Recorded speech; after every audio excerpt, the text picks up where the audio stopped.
Hello everyone, welcome my YouTube channel VL Susmita. आज है राधाअष्टमी, तो happy Radhashtami to all of you. तो मुझे राधाअष्टमी किसी स्टोरी नहीं के आसी राधा को पूजा करिवार महत्व। तो ये स्टोरी मुझे नहीं आसुची, तो आपण मैंने प्लीज वीडियोटा को बिल्कुल भी स्किप करेंगे, लास्ट पर्यंत देखिए स्टोरीटा केमिति हेची कमेंट माध्यम रे कहिबे। चलंतु डेरी न करी आमे स्टोरीटा को आरंभ करिबा। पुरुषोत्तम श्रीकृष्णंकर दक्षिण अंशरू श्री राधांकर उत्पत्ति। कृष्णंकर जन्मतिथि को जन्माष्टमी बा हरिजन्म इत्यादि नाम रे आमे पालन करुथाउ। वैष्णव माने श्री राधांकर जन्मतिथि को राधाअष्टमी भावे पालन करती। सेमानंक मतरे कृष्ण भक्ति प्राप्तिरु मध्यम श्री राधांकर स्तुति और पूजन। भाद्र मास शुक्लपक्ष अष्टमी रे एही व्रत पालन करा जाए। पूर्वे एही तिथि रे दुर्गाष्टमी पालन होउथिला, क्रमे दुर्गाष्टमी अप्रचलित होई गलानी। राधाअष्टमी वैष्णव मानक मध्यरे विशेष भाव प्रचलित। एथिरे राधांकर जन्म वृत्तांत व्यतीत एक व्रत कथा पठित हुए। कहानीटी अति सरल। सत्ययुगरे गोटे बारंगम थिला, ता नाम लीलावती। से थरे निज नगररू अन्य एक नगर को जाउथिला। बाटरे गोटे मंदिर देखिला। सेठारे केते जण वैष्णव सन्यासी राधाअष्टमी पालुथिले। धूप दीप नैवेद्य देई दिव्य वस्त्र अलंकार पिंधाई श्री राधांकर मूर्ति को पूजा करुथिले। तार मनरे परिवर्तन आसिला। सेही व्रत करियो बोली संकल्प कला।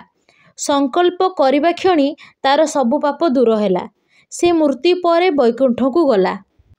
दिने नारद श्रीकृष्ण को पचारिले, भगवान आपणकर श्रीमुखरे अनेक व्रत कथा शुणिछि, वर्तमान मते श्री राधांकर जन्मदिनर व्रत कथा कहतु।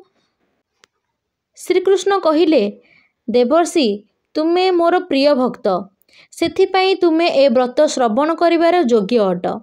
एकदा सूर्यदेव ब्रह्मांड परिभ्रमण करू करू नाना प्रकार ऐश्वर्य देखि तपस्या करने को मन बनाइले। तेणु से मंदर पर्वत गुहरे कठिन तपस्यारत हेले। फलरे पृथ्वी अंधारकाच्छन्न हेला। देवता गण भीत हेले। इंद्र देवगणंकर सह मिसी मते प्रार्थना कले। मु देवगण को आश्वासना दे सूर्य को दर्शन दे कहली, हे दिवाकर, तुमे तपस्या सिद्धि लाभ करिच, तुमे बर प्रार्थना कर। सूर्यदेव कहले, प्रभु मते गोटे गुणवती कन्यार बर दियंतु एवं आपण चिरदिन सही कन्या प्रति बसीभूत रहिबे।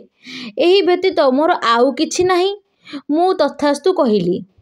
एही पृथ्वी रे मु केवल श्री राधांकर बसीभूत।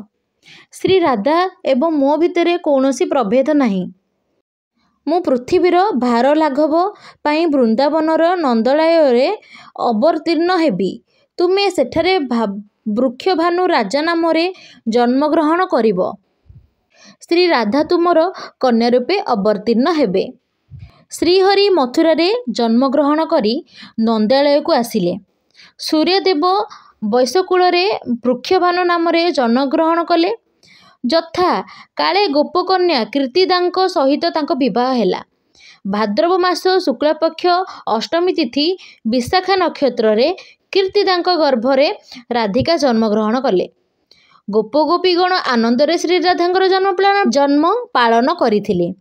कालक्रमे श्री राधा चंद्रशेखा नामक नपुंसक गोपालंकु विवाह कले, किंतु से परम पुरुष ज्ञान रे श्रीकृष्णଙ୍କ सह विवाह कले। तेणु श्रीकृष्णଙ୍କର करुणा लाभ पाई श्री राधांकर जन्मदिन को श्री राधाअष्टमी भाव पालन करा जाए। मोर जति एही छोटिया स्टोरीटा आपण मानकु बहुत भल लगी थाए, प्लीज गोटे कमेंट रे कहीदेवे आपण मानकु वीडियोटा केमती लागिला, स्टोरी केमती लागिला। Radhe Krishna Radhe Krishna Radhe Krishna. Please like share comment subscribe निश्चिंत करदेवे। रहुची नमस्कार। राधे कृष्णा।